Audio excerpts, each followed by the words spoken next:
Hi, hello, namaste friends. Welcome back to Raman Tutorial for Chicken.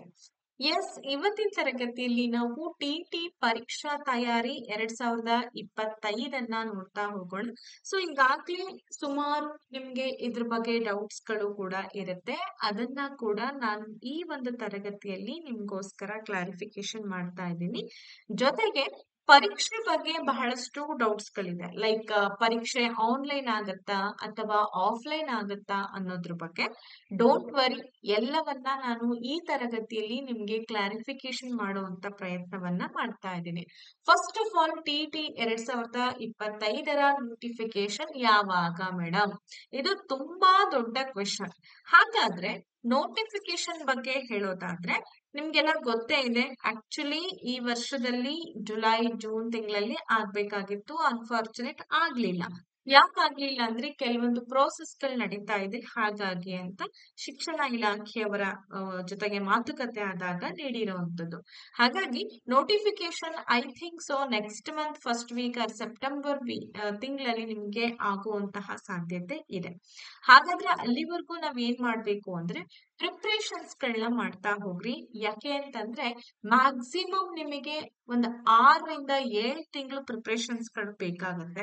ಅದ್ರಲ್ಲೂ ಕೂಡ ಈಗ ಶಾಲೆಗಳೆಲ್ಲ ಆರಂಭ ಆಗಿರೋದ್ರಿಂದ ಸಮಯದ ಒಂದು ಅಭಾವ ಜಾಸ್ತಿ ಇರುತ್ತೆ. ಸಾಕಷ್ಟು ಸಮಯಗಳನ್ನ ನೀವು ಬಳಕೆ ಮಾಡಿಕೊಂಡು ಸ್ಟಡೀಸ್ ಅನ್ನ ಮಾಡ್ತಾ ಹೋಗ್ರಿ. ಎಸ್, ಇನ್ನೊಂದು ತುಂಬಾ ದೊಡ್ಡ ಕ್ವಶನ್ ಏನಪ್ಪಾ ಅಂದ್ರೆ ಟಿ ಆನ್ಲೈನ್ ಆಗತ್ತಾ ಅಥವಾ ಆಫ್ಲೈನ್ ಆಗತ್ತಾ ಅಂತ ಕೇಳ್ತಾ ಇದ್ದೀರಾ. ನೋಡಿ, ಇದನ್ನ ಇನ್ನು ಎಲ್ಲೂ ಕೂಡ ಅಫಿಷಿಯಲಿ ಅವರು ಹೇಳಿಲ್ಲ. ಹೇಳಿದಾರಾ? ಎಲ್ಲೂ ಕೂಡ ಹೇಳಿಲ್ಲ. ಇಫ್ ಇನ್ ಕೇಸ್ ಏನಾದ್ರೂ ಆನ್ಲೈನ್ ಎಕ್ಸಾಮ್ ಆದ್ರೆ ಹೇಗ್ ಮಾಡೋದು ಅದನ್ನೆಲ್ಲ ತಲೆ ಕೆಡ್ಸ್ಕೊಳಕ್ ಹೋಗ್ಬೇಡಿ. ಈಸಿಯಾಗಿ ಅದನ್ನ ಹೇಗ್ ಅಟೆಂಡ್ ಮಾಡೋದು, ಯಾವ ರೀತಿ ಕ್ವಶನ್ಸ್ ಗಳನ್ನ ನಾವು ನೋಡ್ಕೊಳ್ಳೋದು, ಆಮೇಲೆ ಆನ್ಸರ್ಸ್ ಗಳನ್ನ ಯಾವ ರೀತಿ ಟಿಕ್ ಮಾಡೋದು, ಇದೆಲ್ಲದರ ಬಗ್ಗೆ ನಾವು ನಿಮಗೆ ಕಂಪ್ಲೀಟ್ ತಯಾರಿಯನ್ನ ಮಾಡ್ಕೊಡ್ತೇವೆ. ಸೊ ಹೆಂಗೆ ಮೇಡಮ್, ನಮ್ಗೆ ಗೊತ್ತಾಗಲ್ಲ, ಲ್ಯಾಪ್ಟಾಪ್ ನೋಡೇ ಇಲ್ಲ ನಾವು ಮುಂಚೆ, ಕಂಪ್ಯೂಟರ್ ನೋಡಿಲ್ಲ, ಇದು ಸಾಧ್ಯನಾ ನಮಗೆ ಅಂತ ನೀವು ಪ್ರಶ್ನೆ ಕೇಳ್ಬೋದು. ಯಾರು ಕೂಡ ತಲೆ ಕೆಡ್ಸ್ಕೊಳಕ್ ಹೋಗ್ಬಿಡಿ. ಆನ್ಲೈನ್ ಆಯ್ತು ಅಂತಂದ್ರೆ ನಾವು ನಿಮಗೆ ಅದರ ಗೈಡೆನ್ಸ್ ಅನ್ನ ಕೊಡ್ತೇವೆ. ಆಗ್ಲಿಲ್ಲ ಅಂದ್ರೆ ಯೋಚನೆ ಮಾಡ್ಬೇಡಿ. ಮುಂಚೆ ಎಲ್ಲ ಹೇಗಿತ್ತು ಆಫ್ಲೈನ್ ಅದೇ ತರ ಇತ್ತು ಅಂದ್ರೆ ನೀವ್ ಯಾವುದೇ ರೀತಿ ತಲೆಯನ್ನ ಕೆಡ್ಸ್ಕೊಳಕ್ ಹೋಗ್ಬೇಡಿ. ಇದಿಷ್ಟೇ. ಆನ್ಲೈನ್ ಆದ್ರೂ ಓಕೆ, ಆಫ್ಲೈನ್ ಇದ್ರೂ ಓಕೆ ಅನ್ನೋ ಒಂದು ಮೆಂಟಾಲಿಟಿಯಿಂದ ಮುಂದಕ್ಕೆ ನೀವು ಸ್ಟಡಿ ಮಾಡ್ತಾ ಹೋಗ್ರಿ. ಬರೀ ನಾವು ಅದನ್ನೇ ತಲೆಯಲ್ಲಿ ಇಟ್ಕೊಂಡ್ವಿ ಅಂದ್ರೆ ಯಾವುದೇ ಸ್ಟಡೀಸ್ ಅನ್ನ ನಾವು ಕಂಪ್ಲೀಟ್ ಆಗಿ ಕವರ್ ಮಾಡೋದು ಸಾಧ್ಯ ಇಲ್ಲ. ಆ ಒಂದು ಉದ್ದೇಶದ ಸಲುವಾಗಿ ನಾನು ನಿಮಗೆ ತಿಳಿಸ್ತಾ ಇರುವಂತದ್ದು. ಹಾಗಾದ್ರೆ ಬಹಳಷ್ಟು ವಿದ್ಯಾರ್ಥಿಗಳಿಗೆ ಏನ್ ಪಠ್ಯಕ್ರಮ ಇರುತ್ತೆ ಇಲ್ಲಿ, ಆಮೇಲೆ ಯಾವ ರೀತಿ ಪೇಪರ್ಗಳಿರುತ್ತೆ, ಯಾವ್ಯಾವ ಪೇಪರ್ಗಳನ್ನ ಅಟೆಂಡ್ ಮಾಡ್ಬೇಕು. ಆಕ್ಚುಲಿ ಇದು ಹಳೆ ವಿದ್ಯಾರ್ಥಿಗಳಿಗೆ ಗೊತ್ತಿರುತ್ತೆ ಒಂದಷ್ಟು ಮಾಹಿತಿ. ಬಟ್ ಹೊಸದಾಗಿ ಇರುವಂತಹ ವಿದ್ಯಾರ್ಥಿಗಳಿಗೆ ಅಂದ್ರೆ ಲೈಕ್ ಇವಾಗ ಬಿ.ಎಡ್ ಅನ್ನ ಓದ್ತಾ ಇರೋರು, ಡಿ.ಎಡ್ ಅನ್ನ ಓದ್ತಾ ಇರೋರು, ಬಿ.ಎಡ್ ಮುಗಿಸ್ಕೊಂಡ್ ಬಂದಂತ ಹೊಸ ವಿದ್ಯಾರ್ಥಿಗಳಿಗೆ ಒಂದಷ್ಟು ಕನ್ಫ್ಯೂಷನ್ಸ್ ಗಳಿರುತ್ತೆ. ಅದ್ರ ಬಗ್ಗೆ ನಾನು ನಿಮ್ಗೆ ಕ್ಲಾರಿಟಿ ಕೊಡ್ತಾ ಹೋಗ್ತೀನಿ. ಫಸ್ಟ್ ಆಫ್ ಆಲ್, ಪಠ್ಯಕ್ರಮಕ್ಕೆ ಸಂಬಂಧಪಟ್ಟಂತೆ ಒಂದಷ್ಟು ಮಾಹಿತಿಯನ್ನ ಕೊಡೋದಾದ್ರೆ, ಸೊ ನೀವೇನು 2024ರಲ್ಲಿ ಓದ್ಕೊಂಡಿದ್ದೀರಾ ಮೇಡಮ್, ಎಲ್ಲಿ ಸಿಗುತ್ತೆ ಇದು ಅಂತಂದ್ರೆ ಸ್ಕೂಲ್ ಎಜುಕೇಶನ್ ವೆಬ್ಸೈಟ್ ಲಿಂಕ್ ಅಲ್ಲೂ ಕೂಡ ನಿಮ್ಗೆ ಪಠ್ಯಕ್ರಮ ಸಿಗುತ್ತೆ. ಸಿಕ್ಕಿಲ್ಲ ಅಂತಂದ್ರೆ ಡೋಂಟ್ ವರಿ, ನಾನ್ ನಿಮಗೆ ಡೌನ್ಲೋಡ್ ಮಾಡ್ಕೊಂಡು ಟೆಲಿಗ್ರಾಮ್ ಗ್ರೂಪ್ ಅಲ್ಲಿ ಹಾಕಿರ್ತೀನಿ. ಸೊ ನಿಮ್ಮ ಟೆಲಿಗ್ರಾಮ್ ಗ್ರೂಪ್ ಏನಿದೆ ಅಂತಂದ್ರೆ ರಾಮನ್ ಟ್ಯುಟೋರಿಯಲ್ ಅಂತ ನೀವೇನಾದ್ರೂ ಟೆಲಿಗ್ರಾಮ್ ಆಪ್ ಅಲ್ಲಿ ಸರ್ಚ್ ಮಾಡಿದ್ರೆ ನಿಮಗೆ ಅಲ್ಲಿ ನಾನು ಇದೇನು ಸಿಲೆಬಸ್ ಅನ್ನ ಕಳಿಸ್ಕೊಟ್ಟಿರ್ತೀನಿ ಅದನ್ನ ನೋಡ್ಕೊಳ್ಬಹುದು. ಎಲ್ಲಿ ನಮಗೆ ಸರ್ಚ್ ಮಾಡೋದು ಗೊತ್ತಾಗಲ್ಲ ಹಾಗೆ ಹೀಗೆ ಅಂತಂದ್ರೆ ಸಿಂಪಲ್ ಆಗಿ ನೀವೇನ್ ಮಾಡಿ, ಈ ವಿಡಿಯೋದ ಡಿಸ್ಕ್ರಿಪ್ಷನ್ ಬಾಕ್ಸ್ ಅಲ್ಲಿ ಟೆಲಿಗ್ರಾಮ್ ಗ್ರೂಪ್ ಲಿಂಕ್ ಬಂದಿರುತ್ತೆ, ಅದನ್ನ ಕ್ಲಿಕ್ ಮಾಡ್ಕೊಂಡು ನೀವು ಜಾಯಿನ್ ಆಗ್ಬೋದು. ಸರಿನಾ? ಸಿಲೆಬಸ್ ಯಾವುದೇ ಕಾರಣಕ್ಕೂ ಕೂಡ ಬದಲಾವಣೆ ಆಗೋದಿಲ್ಲ. ಏನೇ ಬದಲಾದ್ರೂ ಕೂಡ ವಿಷಯಗಳು ಜಾಸ್ತಿ ಆಗುತ್ತೋ ಹೊರತಾಗಿ ಕಡಿಮೆ ಮಾಡಲ್ಲ, ಅಷ್ಟೇನೆ. ಎಸ್, ಹಾಗಾದ್ರೆ ಏನೆಲ್ಲ ವಿಷಯಗಳಿರುತ್ತೆ, ಎಷ್ಟು ಪೇಪರ್ಸ್ ಗಳಿರುತ್ತೆ ಅನ್ನೋದ್ರ ಬಗ್ಗೆ ನೋಡ್ತಾ ಹೋಗೋಣ. ಫಸ್ಟ್ ಆಫ್ ಆಲ್, ಪೇಪರ್ 1 ಬಗ್ಗೆ ನಾನು ಮಾತಾಡ್ತೀನಿ. ಪೇಪರ್ 1 ಯಾರು ಬರೀಬಹುದು, ಅದ್ರಲ್ಲಿ ಏನೆಲ್ಲ ಇರುತ್ತೆ ಅನ್ನೋದ್ರ ಬಗ್ಗೆ ನೋಡೋಣ. ಪೇಪರ್ 1 ಯಾಕೆ ಬರಿಬೇಕು ಅಂದ್ರೆ 1 to 5th PSTR ಅಂತ ನಾವೇನ್ ಈಗ ಕರಿತಾ ಇದೀವಿ, ಪ್ರೈಮರಿ ಸ್ಕೂಲ್ ಟೀಚರ್ ರಿಕ್ವೈರ್ಮೆಂಟ್ ಅಂತ ಏನ್ ಕರಿತಾ ಇದೀವಿ, ಈ ಒಂದು ಪರೀಕ್ಷಾ ತಯಾರಿಯನ್ನ ಮಾಡುವಂತಹ ಶಿಕ್ಷಕರೇನಿದ್ದಾರೆ, ನೀವು ಪೇಪರ್ 1 ಅನ್ನ ಬರಿಬೇಕಾಗುತ್ತೆ. ಸೊ ಪೇಪರ್ 1 ಅಲ್ಲಿ ಏನೆಲ್ಲ ಇರುತ್ತೆ, 5 ವಿಷಯಗಳು ಇರುತ್ತೆ. ಸೊ ಆ 5 ವಿಷಯಗಳು ಎಷ್ಟೆಷ್ಟು ಮಾರ್ಕ್ಸ್ ಇರುತ್ತೆ ಅನ್ನೋದ್ರ ಬಗ್ಗೆ ಹೇಳ್ತಾ ಹೋಗ್ತೇನೆ. ಫಸ್ಟ್ ನಿಮಗೆ language 1, language 2. So language 1, language 2 ಅಂತಂದ್ರೆ ಏನಿರುತ್ತೆ ಮೇಡಮ್? ಕನ್ನಡ, ಇಂಗ್ಲಿಷ್, ಹಿಂದಿ, ಮರಾಠಿ, ಉರ್ದು, ತಮಿಳು, ತೆಲುಗು, ಸಂಸ್ಕೃತ್ ಇವೆಲ್ಲವೂ ಕೂಡ ಲ್ಯಾಂಗ್ವೇಜಸ್ ಅಲ್ವಾ? ಸೊ ಲ್ಯಾಂಗ್ವೇಜ್ 1 ಅಲ್ಲಿ ನೀವು ಯಾವುದೇ ಒಂದು ಲ್ಯಾಂಗ್ವೇಜ್ ಅನ್ನ ಚೂಸ್ ಮಾಡ್ಬೋದು. ಕನ್ನಡ ಚೂಸ್ ಮಾಡಿ ಅಥವಾ ಇಂಗ್ಲಿಷ್ ಆದ್ರೂ ಚೂಸ್ ಮಾಡಿ, ನಿಮಗೆ ಯಾವ್ದು ಕಂಫರ್ಟ್ ಝೋನ್ ಅಂತ ಅನ್ಸುತ್ತೆ, ಒಳ್ಳೆ ಸ್ಕೋರ್ ಯಾವ್ದಾಗುತ್ತೆ ಅದನ್ನ ಫಸ್ಟ್ ಲ್ಯಾಂಗ್ವೇಜ್ ಆಗಿ ತೆಗೆದುಕೊಳ್ಳಿ. ಸೆಕೆಂಡ್ ಲ್ಯಾಂಗ್ವೇಜ್ ಅನ್ನ ನೀವು ಫಸ್ಟ್ ತಗೊಂಡಿರುವಂತ ಲ್ಯಾಂಗ್ವೇಜ್ ಅನ್ನ ಬಿಟ್ಟು ಇನ್ನುಳಿದಂತ ಯಾವುದೇ ಒಂದು ಲ್ಯಾಂಗ್ವೇಜ್ ಅನ್ನ ನೀವು ತಗೊಳ್ಬಹುದು. ಲೈಕ್ ಫಸ್ಟ್ ಕನ್ನಡ ತಗೊಂಡಿದ್ದೀರಾ ಅಂದ್ರೆ ಸೆಕೆಂಡ್ ಕೂಡ ಕನ್ನಡ ತಗೊಳ್ಳೋ ಹಾಗಿಲ್ಲ. ಇಂಗ್ಲಿಷ್ ತಗೊಳ್ಳಿ, ಹಿಂದಿ ತಗೊಳ್ಳಿ, ಮರಾಠಿ ತಗೊಳ್ಳಿ, ನಿಮ್ಗೆ ಯಾವ್ದು ಕಂಫರ್ಟ್ ಅಂತ ಅನ್ಸುತ್ತೋ ಅದನ್ನ ತಗೊಳ್ಬಹುದು. ಮೇಡಮ್ ನಾನು ಇಂಗ್ಲಿಷ್ ಮೀಡಿಯಂ ನಲ್ಲಿ ಓದಿದೀನಿ ಹಂಗಂತ ಹೇಳಿ ಬರೀ ಇಂಗ್ಲಿಷೇ ತಗೊಳ್ಬೇಕಾ? ಹಾಗೇನಿಲ್ಲ. ನೀವು ಇಂಗ್ಲಿಷ್ ಮೀಡಿಯಂ ಆದ್ರೂ ಓದಿರಿ, ಕನ್ನಡ ಮೀಡಿಯಂ ಆದ್ರೂ ಓದಿರಿ, ಇಂಗ್ಲಿಷ್ ಮೇಜರ್ ಆದ್ರೂ ತಗೊಳ್ಳಿ, ಅದೆಲ್ಲ ಮ್ಯಾಟ್ರ್ ಆಗಲ್ಲ. ನೀವ್ 2 ಲ್ಯಾಂಗ್ವೇಜ್ ಅನ್ನ ಚೂಸ್ ಮಾಡ್ಬೇಕು, ಹಾಗೇನೆ ಚೂಸ್ ಮಾಡಿ. ಸರಿನಾ? ಫಸ್ಟ್ ಲ್ಯಾಂಗ್ವೇಜ್ ಬಂದು 30 ಅಂಕಗಳಿಗೆ ಇರುತ್ತೆ. ಸೆಕೆಂಡ್ ಲ್ಯಾಂಗ್ವೇಜ್ ಕೂಡ 30 ಅಂಕಗಳಿಗೆ ಇರ್ತದೆ. ಇನ್ನ ಥರ್ಡ್ ವಿಷಯ ಬಂದ್ಬಿಟ್ಟು psychology, child development and psychology ಅಂತ ಹೇಳ್ತೀವಿ. ಇದು ಕೂಡ 30 ಅಂಕಗಳಿಗೆ ಇರ್ತಕ್ಕಂತಹ ಒಂದು ವಿಷಯ. ನೆಕ್ಸ್ಟ್ EVS ಆರ್ ಸೈನ್ಸ್ ಅಂತ ಹೇಳ್ಬೋದು. ಯಾಕೆಂತಂದ್ರೆ ಲಾಸ್ಟ್ ಸಿಲೆಬಸ್ ನಲ್ಲಿ ನಿಮಗೆ ಸೈನ್ಸ್ ರಿಲೇಟೆಡ್ ಟಾಪಿಕ್ಸ್ ಗಳನ್ನ ಕೊಟ್ಟಿರೋ ಕಾರಣ ಸೈನ್ಸ್ ಇಲ್ಲಿ ಜಾಸ್ತಿ ಕೇಳ್ತಾರೆ. ಅದು ಕೂಡ 30 ಅಂಕಗಳಿಗೆ ಇರುತ್ತೆ. ಮ್ಯಾಥ್ಸ್ ಕೂಡ 30 ಅಂಕಗಳಿಗೆ ಇರುತ್ತೆ. ಟೋಟಲ್ ಬಂದು ಪೇಪರ್ 1 ಬರೆಯುವಂತಹ ವಿದ್ಯಾರ್ಥಿಗಳಿಗೆ 150 ಮಾರ್ಕ್ಸ್ ಗೆ ಇರುವಂತಹ ಒಂದು ಪತ್ರಿಕೆ ಇದು. ಸರಿನಾ? ಯಾರು ಬರಿಬಹುದು ಹಾಗಾದ್ರೆ ಅಂದ್ರೆ ಫಸ್ಟ್ D.Ed ಪ್ಲಸ್ PUC ಆದಂತ ವಿದ್ಯಾರ್ಥಿಗಳು ನೀವು ಈ ಪೇಪರ್ ಅನ್ನ ಬರೀಲಿಕ್ಕೆ ಎಬಿಲಿಟಿ ಇದೆ. ಅದಲ್ಲದೆ D.Ed ಪ್ಲಸ್ ಡಿಗ್ರಿ ಆಗಿದೆ, ಎನಿ ಡಿಗ್ರಿ ಪ್ಲಸ್ D.Ed ಆಗಿದೆ ಅಂತಂದ್ರೆ ನೀವು ಕೂಡ ಪೇಪರ್ 1 ಅನ್ನ ಬರೀಬಹುದು. ಜೊತೆಗೆ ಇತ್ತೀಚಿನ ದಿನಗಳಲ್ಲಿ ಶಿಕ್ಷಣ ಇಲಾಖೆ ಏನ್ ಮಾಡಿದೆ ಅಂತಂದ್ರೆ ಎನಿ ಡಿಗ್ರಿ ಪ್ಲಸ್ B.Ed ಆದಂತಹ ವಿದ್ಯಾರ್ಥಿಗಳಿಗೂ ಕೂಡ ಪೇಪರ್ 1 ಅನ್ನ ಬರೀಲಿಕ್ಕೆ ಅವಕಾಶವನ್ನ ಮಾಡಿಕೊಟ್ಟಿದೆ. ಸೊ ಇವರು ಬರೆದ ಮೇಲೆ ನಮ್ಗೆ PSTR ಗೆ ಬರೀಲಿಕ್ಕೆ ಅವಕಾಶ ಇದೆನಾ ಅನ್ನೋದು ಎಲ್ಲೂ ಕೂಡ ಸರ್ಕಾರ ಹೇಳಿಲ್ಲ. ಹಾಗಾಗಿ ನಾವು ಕೂಡ ಅಲ್ಲಿ ಏನನ್ನು ಹೇಳಲಿಕ್ಕೆ ಬರೋದಿಲ್ಲ. ಸರಿನಾ? ಇದಿಷ್ಟು ಕ್ಲಾರಿಟಿ ಸಿಕ್ತು ಅಂತ ಅನ್ಕೊಂಡಿದೀನಿ. ಆಮೇಲೆ ಸಿಲೆಬಸ್ ಹೇಗಿರುತ್ತೆ ಏನು ಅದೆಲ್ಲದ್ರ ಬಗ್ಗೆ ನಾವು ನೆಕ್ಸ್ಟ್ ಮಾತಾಡ್ತಾ ಹೋಗೋಣ.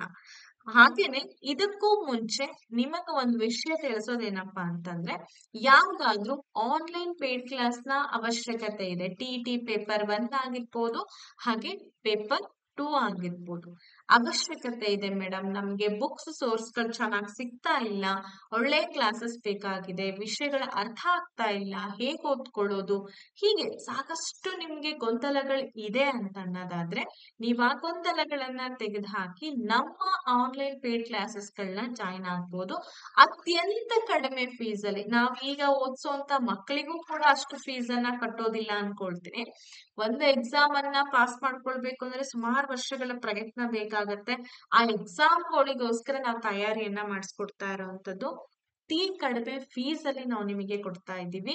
ಸೊ ಯಾರಿಗಾದ್ರೂ ಇಂಟ್ರೆಸ್ಟೆಡ್ ಇದ್ದೀರಾ ಅಂತ ಅನ್ನೋದಾದ್ರೆ 8217670405 ಹಾಗೆ 6361153623 ನಂಬರ್ನ ನೀವು ಕಾಂಟ್ಯಾಕ್ಟ್ ಮಾಡಿ ಕಂಪ್ಲೀಟ್ ಡೀಟೇಲ್ಸ್ ಅನ್ನ ಪಡ್ಕೊಳ್ಬಹುದು. ಕ್ಲಾಸಸ್ ಯಾವಾಗಿಂದ ಸ್ಟಾರ್ಟ್ ಆಗಿದೆ ಅಂದ್ರೆ ಜೂನ್ 10ನೇ ತಾರೀಕಿನಿಂದ ಕ್ಲಾಸಸ್ ಶುರುವಾಗಿದೆ. ನಿಮಗೆ ಜಾಯಿನ್ ಆಗ್ಲಿಕ್ಕೆ ಈ ಜೂನ್ 20ರವರೆಗೂ ಕೂಡ ಸಮಯ ಇದೆ ಮೇಡಮ್. ಮತ್ತೆ ಅಲ್ಲಿಂದೆಲ್ಲ ಕ್ಲಾಸಸ್ ಸಿಗುತ್ತಾ? 100% ಸಿಗುತ್ತೆ. ಯಾಕೆಂದ್ರೆ ಕಂಪ್ಲೀಟ್ಲಿ ರೆಕಾರ್ಡೆಡ್ ಕ್ಲಾಸಸ್ ಆಗಿರುತ್ತೆ. ಸರಿನಾ? ಎಸ್, ಇದಿಷ್ಟು ಆಯ್ತು. ಪೇಪರ್ 2ಗೆ ಸಂಬಂಧಪಟ್ಟಂತೆ ಏನಿರುತ್ತೆ ವಿಷಯ ಅಂತ ಅನ್ನೋದಾದ್ರೆ, ಪೇಪರ್ 2 ನಲ್ಲಿ ಕೂಡ ನಿಮ್ಗೆ ಇಲ್ಲಿ ಡಿವೈಡ್ ಆಗುತ್ತೆ, ಆರ್ಟ್ಸ್ ಮತ್ತೆ ಸೈನ್ಸ್ ಮ್ಯಾಥ್ಸ್ ಅಂತ ಹೇಳಿ. ಆರ್ಟ್ಸ್ ಮತ್ತು ಸೈನ್ಸ್ ಮ್ಯಾಥ್ಸ್ ಅಂತ ಹೇಳಿ ಡಿವೈಡ್ ಆಗುತ್ತೆ. BSc ಮಾಡಿದವರು, CBZ ಮಾಡಿದವರು ಇವರೆಲ್ಲರೂ ಕೂಡ ಸೈನ್ಸ್ ಮ್ಯಾಥ್ಸ್ ಅಂತ ಕನ್ಸಿಡರ್ ಆಗ್ತೀವಿ. ಆರ್ಟ್ಸ್ ಅಂದ್ರೆ option English, option Hindi, option Sanskrit, option Kannada ಏನೇ ತಗೊಂಡಿದ್ರು ಕೂಡ ನೀವು ಆರ್ಟ್ಸ್ ಅಂತ ಅನ್ಸ್ಕೊಳ್ತೀರಾ. ಇಲ್ಲಿ ಕೂಡ ನಿಮ್ಗೆ ಲ್ಯಾಂಗ್ವೇಜ್ ಗಳು ಕಾಮನ್ ಆಗಿ ಇರುತ್ತೆ. ನೀವು ಯಾವ ಲ್ಯಾಂಗ್ವೇಜ್ ಅನ್ನ ಚೂಸ್ ಮಾಡ್ತೀರೋ ಅದು. ಇದು ಕೂಡ 30 ಮಾರ್ಕ್ಸ್ ಗೆ ಇರುತ್ತೆ. ಲ್ಯಾಂಗ್ವೇಜ್ 2 ಅದು ಕನ್ನಡ ತಗೊಳ್ತಿರೋ ಇಂಗ್ಲಿಷ್ ತಗೊಳ್ತಿರೋ ಅದ್ ನಿಮ್ ಇಷ್ಟ. ಇದು ಕೂಡ 30 ಮಾರ್ಕ್ಸ್ ಗೆ ಇರುತ್ತೆ. ಸೈನ್ಸ್ ಮ್ಯಾಥ್ಸ್ ಅವ್ರಿಗೂ ಇರುತ್ತೆ, ಆರ್ಟ್ಸ್ ಅವ್ರಿಗೂ ಕೂಡ ಇರುತ್ತೆ. ಅದಾದ್ಮೇಲೆ ಸೈಕಾಲಜಿ ಕಾಮನ್, ಇದು ಮಾತ್ರ ಕಂಪಲ್ಸರಿ ಎಲ್ರು ತಗೊಳ್ಳೇಬೇಕು. ಸೈಕಾಲಜಿ ಕೂಡ 30 ಮಾರ್ಕ್ಸ್ ಗೆ. ಸೈನ್ಸ್ ಮ್ಯಾಥ್ಸ್ ನವರಿಗೆ ಈ ಮೂರು ಕೂಡ ಕಾಮನ್ ಸಬ್ಜೆಕ್ಟ್ ಗಳು. ಎಲ್ಲಿ ಡಿವೈಡ್ ಆಗುತ್ತೆ ಅಂತಂದ್ರೆ ಆರ್ಟ್ಸ್ ನವರಿಗೆ ಸೋಷಿಯಲ್ ಸೈನ್ಸ್ ಇರುತ್ತೆ. ಸೋಷಿಯಲ್ ಬಂದ್ಬಿಟ್ಟು 60 ಮಾರ್ಕ್ಸ್ ಇರುತ್ತೆ. ಸೋಷಿಯಲ್ ಪ್ಲಸ್ ಪೆಡಗಾಗಿ ಇರುತ್ತೆ. ಅರ್ಥ ಆಯ್ತಾ? ಅಲ್ಲಿಗೆ ಅವ್ರಿಗೆ ಎಷ್ಟಾಯ್ತು? 150 ಮಾರ್ಕಿಗೆ ಆಯ್ತು ಸೋಷಿಯಲ್ ನವರಿಗೆ. ನೆಕ್ಸ್ಟ್ ಬರೋದಾದ್ರೆ ಸೈನ್ಸ್ ಮ್ಯಾಥ್ಸ್ ಅವರಿಗೆ ಕೂಡ 60 ಮಾರ್ಕ್ಸ್ ಗೆ ಸೈನ್ಸ್ ಮ್ಯಾಥ್ಸ್ ವಿತ್ ಪೆಡಗಾಗಿ ಇರುತ್ತೆ. ನಿಮಗೂ ಕೂಡ 150 ಮಾರ್ಕ್ಸ್ ಆಯ್ತು. ಎಷ್ಟು ತಗೊಳ್ಬೇಕು ನಾವು 150 ಮಾರ್ಕ್ಸ್ ಗೆ ಎಲಿಜಿಬಿಲಿಟಿ ಪಡ್ಕೊಳ್ಳೋದಾದ್ರೆ ಅಂತ ಅನ್ನೋದಾದ್ರೆ ಪೇಪರ್ 1 ನಲ್ಲೂ ಕೂಡ ಇದೇ ಸೇಮ್ ಮುಂದುವರಿಯುತ್ತೆ. ಪೇಪರ್ 2 ನಲ್ಲೂ ಕೂಡ ಹಿಂಗೆ ಆಗುತ್ತೆ. ನೀವೇನಾದ್ರೂ GM ಇದ್ದೀರಾ, 3rd B ಇದ್ದೀರಾ, 2A ಇದ್ದೀರಾ, 2B ಇದ್ದೀರಾ ಅಂತ ಅನ್ನೋದಾದ್ರೆ ನೀವು 150 ಮಾರ್ಕ್ಸಿಗೆ 90 ಅಂಕಗಳನ್ನ ಗಳಿಸಿದ್ರೆ ಎಲಿಜಿಬಲ್ ಆಗ್ತೀರಾ. ಅಥವಾ SC, ST ಮತ್ತೆ ಕ್ಯಾಟಗರಿ 1 ಹಾಗೆ ಅಂಗವಿಕಲರ್ ಇದ್ದೀರಾ ಅಂತಂದ್ರೆ, PH ಕ್ಯಾಂಡಿಡೇಟ್ಸ್ ಇದ್ದೀರಾ ಅಂದ್ರೆ ನೀವು 82 or 83 ಅಂಕಗಳನ್ನ ಗಳಿಸ್ಬೇಕಾಗತ್ತೆ 150ಕ್ಕೆ. ಆಗ ನೀವು ಎಲಿಜಿಬಿಲಿಟಿಯನ್ನ ಪಡ್ಕೊಳ್ತೀವಿ. ಪೇಪರ್ 1ಗೂ ಕೂಡ ಅನ್ವಯ ಆಗುತ್ತೆ, ಪೇಪರ್ 2ಗೂ ಕೂಡ ಇದು ಅನ್ವಯ ಆಗುತ್ತೆ. ಸರಿನಾ? ಪೇಪರ್ 2 ಎಕ್ಸಾಮ್ ಅನ್ನ ಯಾರು ಬರಿಬಹುದು ಹಾಗಾದ್ರೆ ನೋಡಿ, ಎನಿ ಡಿಗ್ರಿ ಅಂದ್ರೆ BCA B.Ed, BSc B.Ed ಹಾಗೇನೆ BA B.Ed, BCom B.Ed, any degree plus B.Ed ಆಗಿರ್ಬೇಕು. ಹಾಗೆ ನೋಡಿ D.Ed ಪ್ಲಸ್ ಎನಿ ಡಿಗ್ರಿ ಆದಂತಹ ವಿದ್ಯಾರ್ಥಿಗಳು ಮತ್ತೆ BA B.Ed, BSc B.Ed, any degree plus B.Ed ಆದಂತ ವಿದ್ಯಾರ್ಥಿಗಳು ಪೇಪರ್ 2 ಎಕ್ಸಾಮ್ ಅನ್ನ ಬರಿಬಹುದು. ಕ್ಲಿಯರ್ ಆಯ್ತಾ ನಿಮಗೆ? ಯಾರು ಬರಿಬೇಕು, ಏನ್ ಬರಿಬೇಕು, ಹೇಗ್ ಬರಿಬೇಕು ಅನ್ನೋದನ್ನ ನಾನು ಕ್ಲಿಯರ್ ಮಾಡ್ಕೊಟ್ಟಂಗ ಆಯ್ತು. ಇನ್ನ ನಿಮ್ಮ ನೆಕ್ಸ್ಟ್ ಡೌಟ್ಸ್ ಗಳು ಬಂದು ರೆಫರೆನ್ಸ್ ಬುಕ್ಸ್ ಯಾವ್ದಾವ್ದು ಓದ್ಕೊಳ್ಬೇಕು ಮೇಡಮ್? ತುಂಬಾ ಇಂಪಾರ್ಟೆಂಟ್. ನೀವು ಆನ್ಲೈನ್ ಕ್ಲಾಸಿಗೆ ಜಾಯಿನ್ ಆಗೋದಾದ್ರೆ ರೆಫರೆನ್ಸ್ ಬುಕ್ಸಿನ ಅವಶ್ಯಕತೆ ಬೀಳಲ್ಲ. ಯಾಕೆಂತಂದ್ರೆ ನಾವು ಆ ಪುಸ್ತಕಗಳ ಆಧಾರಿತವಾಗಿ ನಿಮ್ಗೆ ಟೀಚ್ ಮಾಡಿರ್ತೀವಿ. ಇಲ್ಲ ನಮಗೆ ಆನ್ಲೈನ್ ಕ್ಲಾಸಿಗೆ ಜಾಯಿನ್ ಆಗಕ್ ಆಗಲ್ಲ ಅಂತಂದ್ರೆ ರೆಫರೆನ್ಸ್ ಬುಕ್ಸ್ ಗಳನ್ನ ನಾನು ಹೇಳ್ಬೋದು. ನಿಮಗೆ ಸೈಕಾಲಜಿ ಯಾವ ಪುಸ್ತಕವನ್ನ ಓದ್ಕೊಂಡ್ರೆ ಚೆನ್ನಾಗಿರುತ್ತೆ ಅಂತಂದ್ರೆ ನಮ್ಮ ಶಿಕ್ಷಣ ಇಲಾಖೆ ಕೊಟ್ಟಿರುವಂತದ್ದು ವಾಮದೇವಪ್ಪ ಅವರ ಪುಸ್ತಕವನ್ನ ಓದ್ಕೊಳ್ಳಿ. ವಾಮದೇವಪ್ಪ ಅವರ ಪುಸ್ತಕವನ್ನ ಓದ್ಕೋಬಹುದು. ಇಲ್ಲ ಕೊಂಗ್ವಾಡ, ಯಾದವಾಡ ಅವರ ಪುಸ್ತಕವನ್ನ ಓದ್ಕೊಳ್ಳಿ ಅಂತ ಹೇಳಿದ್ರು. ಇಲ್ಲ ಇಂಗ್ಲಿಷ್ ಮೀಡಿಯಂ ಸೈಕಾಲಜಿಯನ್ನ ಯಾರು ಬರ್ದಿರೋದನ್ನ ಓದ್ಕೋಬೇಕು ಅಂದ್ರೆ SK ಮಂಗಲ್. ನೋಡಿ SK ಮಂಗಲ್ ಅವ್ರು ಬರ್ದಿರೋಂತಹ ಇಂಗ್ಲಿಷ್ ಮೀಡಿಯಂ ಸೈಕಾಲಜಿ ಪುಸ್ತಕವನ್ನ ಓದ್ಕೊಳ್ಬೇಕಾಗತ್ತೆ. ಇನ್ನುಳಿದಂತೆ ಸೋಷಿಯಲ್ ಸೈನ್ಸ್ ಅನ್ನ ಯಾವ ಪುಸ್ತಕ ಓದ್ಕೊಳ್ಬೇಕು ಮೇಡಮ್ ಅಂದ್ರೆ ಇಲ್ಲಿ ನಿಮಗೇನ್ ಮಾಡಿದ್ದಾರೆ, 6ರಿಂದ 6th to 10th ವರೆಗೂ ಕೂಡ ಪುಸ್ತಕಗಳನ್ನ ಓದ್ಕೊಳಕ್ ಹೇಳಿದ್ದಾರೆ. ಸೋಷಿಯಲ್ ಸೈನ್ಸ್ ಪುಸ್ತಕಗಳನ್ನ ಓದ್ಕೊಳ್ಳೋದಿಕ್ಕೆ ಹೇಳಿದ್ದಾರೆ. ಯಾವುದು ಅಂತಂದ್ರೆ ನಮ್ಮ ಕರ್ನಾಟಕ ಒಂದು ಸ್ಟೇಟ್ ಅಲ್ಲಿ ಪಬ್ಲಿಷ್ ಆಗಿರುವಂತ ಅಥೆಂಟಿಕ್ ಗವರ್ನಮೆಂಟ್ ಪುಸ್ತಕಗಳನ್ನ ಸ್ಟಡೀಸ್ ಮಾಡ್ಬೇಕು. ಇನ್ನ ಸೈನ್ಸ್ ಮತ್ತೆ ಮ್ಯಾಥಮೆಟಿಕ್ಸ್ ಗೆ ಯಾವ್ದು ಓದ್ಕೊಳ್ಬೇಕು ಮೇಡಮ್ ಅಂದ್ರೆ same as it is 6th to ನೀವು 10th ಪ್ಲಸ್ PU ವರೆಗೂ ಕೂಡ ಸ್ಟಡಿ ಮಾಡ್ಬೇಕು. ಸೊ ಇದನ್ನ ಯಾವ್ದು ಓದ್ಕೊಳ್ಬೇಕು ಅಂದ್ರೆ NCERT ಪುಸ್ತಕಗಳು ಮತ್ತೆ ನಮ್ಮ KSSEB ಕರ್ನಾಟಕ ಒಂದು ಸೊಸೈಟಿಯಿಂದ ಪಬ್ಲಿಷ್ ಆಗುವಂತಹ ಪುಸ್ತಕಗಳು KSSEB ಓಕೆ, ಕರ್ನಾಟಕ ಸ್ಟೇಟ್ ಒಂದು ಪಬ್ಲಿಕೇಶನ್ಸ್ ಇಂದ ಏನು ಪುಸ್ತಕಗಳು ಪಬ್ಲಿಷ್ ಆಗುತ್ತೋ ಆ ಪುಸ್ತಕಗಳನ್ನ ನೀವು ಓದ್ಕೊಳ್ಬೇಕಾಗತ್ತೆ. ಇನ್ನು EVS ಗೆ ಯಾವ ಪುಸ್ತಕ ಓದ್ಕೊಳ್ಬೇಕು ಮೇಡಮ್? EVS ಗೆ ಬಂದ್ಬಿಟ್ಟು ಪೇಪರ್ 1 ಗೆ ಇದು ಕೂಡ ಸೈನ್ಸ್ ಇಕ್ವಲೆಂಟ್ ಅಂತ ಹೇಳಿದೀನಿ. 1 to 10th ವರ್ಗೂ ಕೂಡ ನೀವು ಸ್ಟಡಿ ಮಾಡ್ಬೇಕು EVS ಅನ್ನ. ಅಥವಾ 10th ಅಲ್ಲಿ ನಿಮ್ಗೆ ಸೈನ್ಸ್ ಸೋಷಿಯಲ್ ಅಂತ ಇರುತ್ತಲ್ವಾ, ಆತರ. ಇನ್ನ ಮ್ಯಾಥ್ಸ್ ಕೂಡ ಅಷ್ಟೇ, 1 to 10th ವರ್ಗೂ ಕೂಡ ಮ್ಯಾಥ್ಸ್ ಅನ್ನ ಓದ್ಕೋಬೇಕು. ಎಲ್ಲಿ? ಪೇಪರ್ 1. ಅಂತ ಆಯ್ತೇನ್ರಿ? ಇನ್ನು ಪೆಡಗಾಗಿ ಬುಕ್ಸ್ ಅಂತ ಬರ್ತವೆ, ಅಂದ್ರೆ ಬೋಧನಾ ಶಾಸ್ತ್ರ. ನೀವೇನಾದ್ರೂ B.Ed ಅಥವಾ D.Ed ಅಲ್ಲಿ ಬೋಧನಾ ಶಾಸ್ತ್ರದ ಪುಸ್ತಕಗಳನ್ನ ಇಟ್ಕೊಂಡಿದೀರಾ ಅಂತ ಅನ್ನೋದಾದ್ರೆ ಡೆಫಿನೆಟ್ಲಿ ನೀವು ಆ ಪುಸ್ತಕಗಳನ್ನ ತಗೊಂಡು ಓದ್ಕೊಳ್ಳಿ.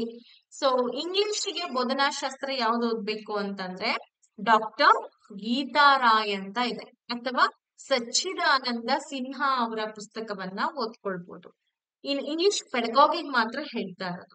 ಇಂಗ್ಲಿಷ್ ಗ್ರಾಮರ್ ಅಂತ ಬಂದಾಗ JD ಕೃಷ್ಣಮೂರ್ತಿ ಅವರ ಪುಸ್ತಕವನ್ನ ಓದ್ಕೊಳ್ಳಿ. JD ಕೃಷ್ಣಮೂರ್ತಿ ಅವರ ಪುಸ್ತಕವನ್ನ ಓದ್ಕೊಳ್ಬಹುದು ಗ್ರಾಮರ್ಗಾದ್ರೆ.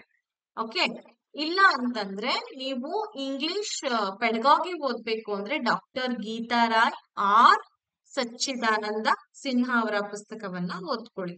ಇನ್ನು ಕನ್ನಡ ಪೆಡಗಾಗಿಗೆ ಯಾವ ಪುಸ್ತಕ ಓದ್ಕೊಳ್ಬೇಕು ಅಂದ್ರೆ ಶಿಕ್ಷಣ ಇಲಾಖೆ ಕೊಟ್ಟಿರೋದು ಅನುಸೂಯ ವಿ ಪರಗಿ ಅವರ ಪುಸ್ತಕ. ಅನುಸೂಯ ವಿ ಪರಗಿ. ಇನ್ನ ಗ್ರಾಮರ್ ಅಲ್ಲಿ ಓದ್ಕೋಬೇಕು ಮೇಡಮ್ ಅಂದ್ರೆ 7, 8, 9, 10ನೇ ತರಗತಿಯ ಕನ್ನಡ ಪಠ್ಯ ಪುಸ್ತಕದ ಹಿಂದೆ ಗ್ರಾಮರ್ ಏನ್ ಕೊಟ್ಟಿರ್ತಾರೆ ಅದನ್ನ ಓದ್ಕೊಳ್ಳಿ. In case Anasuya V Paragi ಅವ್ರ ಪುಸ್ತಕ ಸಿಕ್ಕಿಲ್ಲ ಅಂದ್ರೆ ರಾಜೇಶ್ ಇ ಬೆಳ್ಳೇರ್ ಅವರ ಪುಸ್ತಕ ಸಿಗುತ್ತೆ. ರಾಜೇಶ್ ಇ ಬೆಳ್ಳೇರ್. ಸೊ ಈ ಪುಸ್ತಕವನ್ನಾದ್ರೂ ನೀವು ತಗೊಂಡು ಓದ್ಕೊಳ್ಬಹುದು. ಅರ್ಥ ಆಯ್ತಾ? ಕನ್ನಡ ಆಯ್ತು, ಇಂಗ್ಲಿಷ್ ಆಯ್ತು, ಸೈನ್ಸ್ ಮ್ಯಾಥ್ಸ್ ಆಯ್ತು, ಸೋಷಿಯಲ್ ಆಯ್ತು, EVS ಆಯ್ತು, ಮ್ಯಾಥ್ಸ್ ಆಯ್ತು. ಇನ್ನ EVS ಮ್ಯಾಥ್ಸ್ ಗೆ ಪೆಡಗಾಗಿ ಏನ್ ಓದ್ಬೇಕು? ಅದು ನಿಮ್ಮ B.Ed D.Ed ಪುಸ್ತಕಗಳಿದ್ರೆ ಓದ್ಕೊಳ್ಳಿ. ಸೈನ್ಸ್ ಮ್ಯಾಥ್ಸ್ ಗೆ ಪೆಡಗಾಗಿ ಯಾವ್ದು ಓದ್ಕೊಳ್ಬೇಕಂದ್ರೆ B.Ed ಪುಸ್ತಕಗಳನ್ನ ಓದ್ಕೊಳ್ಳಿ. ಇನ್ನ ಸೋಷಿಯಲ್ಗೆ ಯಾವ್ದು ಓದ್ಕೊಳ್ಬೇಕು ಮೇಡಮ್ ಬೋಧನಾ ಶಾಸ್ತ್ರಕ್ಕೆ ಅಂತಂದ್ರೆ ಪ್ರೊಫೆಸರ್ ಕೆ ಶಿವಪ್ಪ ಪೌರನೀತಿ ಮತ್ತು ಇತಿಹಾಸ ಬೋಧನಾ ಶಾಸ್ತ್ರ ಅಂತ ಹೇಳಿ ಪ್ರೊಫೆಸರ್ ಕೆ ಶಿವಪ್ಪ ಅವ್ರದ್ದು ಒಂದು ಪುಸ್ತಕ ಇದೆ. ಅದನ್ನ ನೀವು ಸಮಾಜ ವಿಜ್ಞಾನ ಬೋಧನಾ ಶಾಸ್ತ್ರಕ್ಕೆ ಬಳಕೆ ಮಾಡ್ಕೊಳ್ಬಹುದು. ಸಿಕ್ಕಿಲ್ಲ ಅಂದ್ರೆ ಏನು ಮಾಡಕ್ ಆಗಲ್ಲ ಅಲ್ವೇನ್ರಿ? ಸಿಕ್ಕ್ರೆ ಓದ್ಕೊಳ್ಳಿ, ಸಿಕ್ಕಿಲ್ಲ ಅಂತಂದ್ರೆ B.Ed ಪುಸ್ತಕಗಳನ್ನ ಕಲೆಕ್ಷನ್ಸ್ ತಗೊಂಡು ನೀವು ಓದ್ಕೊಳ್ಬಹುದು. ಇಷ್ಟೆಲ್ಲಾ ನಮಗೆ ಸಿಗ್ತಾ ಇಲ್ಲ ಮೇಡಮ್, ಎಷ್ಟು ಕನ್ಫ್ಯೂಷನ್ಸ್ ಆಗ್ತಾ ಇದೆ ಅಂದ್ರೆ ಪುಸ್ತಕಗಳನ್ನ ಹುಡುಕೋದ್ರಲ್ಲೇ ಸಮಯ ಹಾಳು ಮಾಡ್ಬೇಡಿ. ಸಮಯ ತುಂಬಾ ಮುಖ್ಯವಾಗಿರುತ್ತೆ. ಹಾಗಾದ್ರೆ ನೀವೇನ್ ಮಾಡ್ಬೋದು, ನಮ್ಮ ಆನ್ಲೈನ್ ತರಗತಿಗಳನ್ನ ಜಾಯಿನ್ ಆಗ್ಬೋದು. ಓಕೆ, ಯಾಕೆ ಅಂತಂದ್ರೆ ಪುಸ್ತಕಗಳನ್ನ ಹುಡುಕೋದ್ರಲ್ಲೇ ಸಮಯ ಹೋಗ್ತಾ ಇದೆ, ಹಣ ವೆಚ್ಚ ಆಗ್ತಾ ಇದೆ ಅಂತಂದ್ರೆ ನಾವು ಎಲ್ಲಾ ಪುಸ್ತಕಗಳ ಆಧಾರಿತವಾಗಿ ನಿಮಗೆ ಪಾಠಗಳನ್ನ ಕೊಟ್ಟಿರುವಂತದ್ದು.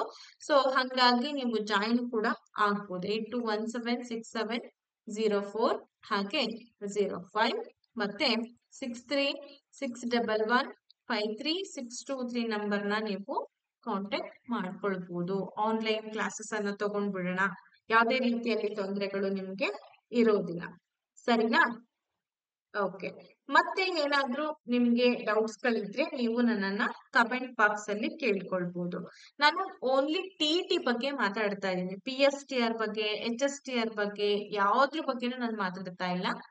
Talking about only TET. ಸರಿ, ಇನ್ನು ಟೈಮ್ ಟೇಬಲ್ ಹೇಗೆ ಹಾಕೊಳ್ಳೋದು? ಸೊ ನೋಡಿ, ಟೈಮ್ ಟೇಬಲ್ ಬಂದ್ಬಿಟ್ಟು ನೀವು ನಿಮ್ಮ ಅನುಕೂಲಕ್ಕೆ ತಕ್ಕಂಗೆ ಹಾಕೊಳ್ಳಿ. ಮ್ಯಾಕ್ಸಿಮಮ್ ಏನಿಲ್ಲ ಅಂತಂದ್ರು ನೀವು ಡೈಲಿ 4 to 5 hours ಆದ್ರೂ ಇದಕ್ಕೆ ಸ್ಟಡಿ ಅವರ್ಸ್ ಅಂತ ಕೊಡ್ಬೇಕಾಗತ್ತೆ. ಏನೇ ಓದ್ಕೊಳ್ಬೇಕಂದ್ರೂ ಒಂದಷ್ಟು ಸಮಯ ಬೇಕಲ್ವಾ? ಬರೀ 1 ತಾಸು ಓದ್ಕೊಂಡೆ 2 ತಾಸು ಓದ್ಕೊಂಡೆ ಅಂದ್ರೆ ವರ್ಕೌಟ್ ಆಗಲ್ಲ. ಮಾರ್ನಿಂಗ್ 2 hours, ಈವ್ನಿಂಗ್ 2 hours ನೀವು ಒಂದ್ ಸ್ವಲ್ಪ ಬ್ಯಾಲೆನ್ಸ್ ಮಾಡಿ ಸ್ಟಡಿ ಮಾಡಿದ್ರಿ ಅಂತಂದ್ರೆ ಈಸಿ ಆಗತ್ತೆ. ನಿಮ್ಗೆ ಯಾವಾಗ ಫ್ರೀ ಸಿಗುತ್ತೋ ಅವಾಗೆಲ್ಲ ಟೈಮ್ ಟೇಬಲ್ ಅನ್ನ ಹಾಕೊಂಡು ಸ್ಟಡೀಸ್ ಅನ್ನ ಮಾಡಿ. ಇನ್ನು TETಗೆ ಸಂಬಂಧಪಟ್ಟಂಗೆ ಆನ್ಲೈನ್ ಆಫ್ಲೈನ್ ಎಕ್ಸಾಮ್ಸ್ ಬಗ್ಗೆ ಮಾತಾಡಿದ್ವಿ, ನೋಟಿಫಿಕೇಶನ್ ಬಗ್ಗೆ ಮಾತಾಡಿದ್ವಿ, ರೆಫರೆನ್ಸ್ ಬುಕ್ಸ್ ಬಗ್ಗೆ ಮಾತಾಡಿದ್ವಿ, ಪಠ್ಯಕ್ರಮದ ಬಗ್ಗೆ ಮಾತಾಡಿದ್ವಿ. ಅರ್ಥ ಆಯ್ತಾ? ಇದೆಲ್ಲಾನು ಕೂಡ ನಿಮಗೆ ಕಂಪ್ಲೀಟ್ ಆಗಿ ಹೆಲ್ಪ್ಫುಲ್ ಆಗುವಂತಹ ಒಂದು ಮಾಹಿತಿಗಳು ಅಂತ ನಾನು ಭಾವಿಸಿದ್ದೀನಿ. ಸೊ ಇದ್ರ ಮೇಲೆ ಇನ್ನೇನಾದ್ರೂ ಡೌಟ್ಸ್ ಗಳು ಬಂದ್ರೆ ನೀವು ನನ್ನನ್ನ ಕಮೆಂಟ್ ಬಾಕ್ಸ್ ಅಲ್ಲಿ ಕೇಳ್ಬೋದು, ಅಥವಾ ಇನ್ಯಾವುದಾದ್ರೂ ಲೈವ್ ಕ್ಲಾಸ್ ಅನ್ನ ತೆಗೆದುಕೊಂಡಿರ್ತೀನಲ್ವಾ, ಅಲ್ಲೂ ಕೂಡ ಕೇಳ್ಬೋದು. ಸೊ ಆನ್ಲೈನ್ ಕ್ಲಾಸ್ ನ ವಿಶೇಷತೆ ಬಗ್ಗೆ ಒಂದಷ್ಟು ಮಾಹಿತಿಯನ್ನ ಕೊಟ್ಬಿಡ್ತೀನಿ ನಿಮಗೆ. ಇದು ಸುಮಾರು ನಾವು 2 ಮಂತ್ಸ್ ರೆಕಾರ್ಡೆಡ್ ಕ್ಲಾಸ್ ಅನ್ನ ಪ್ರೊವೈಡ್ ಮಾಡ್ತಾ ಇದೀವಿ. ಇನ್ನ 1 ಮಂತ್ ಲೈವ್ ಕ್ಲಾಸಸ್ ಇರುತ್ತೆ. ಆಮೇಲೆ ಎಲ್ಲದಕ್ಕೂ ಕೂಡ ಒಂದೇ ಪೇಮೆಂಟ್. ಅರ್ಥ ಮಾಡ್ಕೊಳ್ಳಿ, ಲೈವ್ ಕ್ಲಾಸ್ಗೆ ಬೇರೆ ಪೇಮೆಂಟು, ರೆಕಾರ್ಡೆಡ್ ಕ್ಲಾಸ್ಗೆ ಬೇರೆ ಪೇಮೆಂಟ್ ಅಂತ ಇಲ್ಲ. ಸೊ ಎಲ್ಲಾ ಒಂದು ಕ್ಲಾಸ್ಗಳಿಗೂ ಕೂಡ ಫೀಸು ಒಂದೇ ತರದಾಗಿ ಇರುತ್ತೆ. ಸೊ ನೀವು ಒಂದೇ ಸಲ ಪೇ ಮಾಡ್ಕೊಂಡು ಜಾಯಿನ್ ಆದ್ರೆ ಕಂಪ್ಲೀಟ್ ನಿಮ್ಗೆಲ್ಲಾ ಸೌಲಭ್ಯಗಳು ಸಿಗೋದ್ರ ಜೊತೆಗೆ ಮಾಕ್ ಟೆಸ್ಟ್ಗಳು ಕೂಡ ಸಿಗುತ್ತೆ. ಯಾವಾಗ ಮೇಡಮ್ ಅಂದ್ರೆ ನೋಟಿಫಿಕೇಶನ್ ಆದ್ಮೇಲೆ ಒಂದು 4 ಮಾಕ್ ಟೆಸ್ಟ್ಗಳಿರುತ್ತೆ. Previous year question paper solutions ಅನ್ನ ಕೂಡ ನಾವು ನಿಮ್ಗೆ ಕೊಡ್ತಾ ಇದ್ದೀವಿ. ಸೈನ್ಸ್ ಮ್ಯಾಥ್ಸ್ ನವರಿಗೆ ಇಂಗ್ಲಿಷ್ ಮೀಡಿಯಂ ಕೂಡ ಅವೈಲಬಿಲಿಟಿ ಇದೆ. ಓಕೆ, ಇದಿಷ್ಟು ನಾನು ತಿಳಿಸ್ಕೊಡ್ಬೇಕಾಗಿರುವಂತ ಮಾಹಿತಿ ಆಗಿತ್ತು. ಅನ್ಫಾರ್ಚುನೇಟ್ ಲೈವ್ ತಗೊಂಡೆ, ಬಟ್ ಅದರಲ್ಲಿ ಡಿಸ್ಟ್ರಕ್ಷನ್ ಜಾಸ್ತಿ ಆಯ್ತು ಅನ್ನೋ ಉದ್ದೇಶಕ್ಕೋಸ್ಕರ ರೆಕಾರ್ಡೆಡ್ ಮಾಡಿ ನಾನು ನಿಮಗೆ ಕಳಿಸ್ಕೊಡ್ತಾ ಇರುವಂತದ್ದು. ಈ ವಿಡಿಯೋ ನಿಮ್ಗೆ ಇಷ್ಟ ಆದಲ್ಲಿ ಲೈಕ್ ಅಂಡ್ ಶೇರ್ ಮಾಡಿ, ಜೊತೆಗೆ ನೀವು ಕೂಡ ಟೆಲಿಗ್ರಾಮ್ ಗ್ರೂಪ್ ಅನ್ನ ಜಾಯಿನ್ ಆಗಿ ಪೇಡ್ ಕ್ಲಾಸಸ್ ಗಳನ್ನ ಕೂಡ ಜಾಯಿನ್ ಆಗಿ ಒಂದು ಒಳ್ಳೆಯ ಅದ್ಭುತವಾದಂತಹ ತರಗತಿಗಳನ್ನ ನೀವು ಪಡ್ಕೊಳ್ತೀರಾ. ಧನ್ಯವಾದಗಳು. ಮತ್ತೆ ಮುಂದಿನ ತರಗತಿಯಲ್ಲಿ ಒಂದಷ್ಟು PSTR ಬಗ್ಗೆ, GPSTR ಬಗ್ಗೆ, HSTR ಬಗ್ಗೆ ನಾನು ಮಾಹಿತಿಯನ್ನ ಕೊಡ್ತಾ ಹೋಗ್ತೀನಿ. Thank you so much and take care. Bye.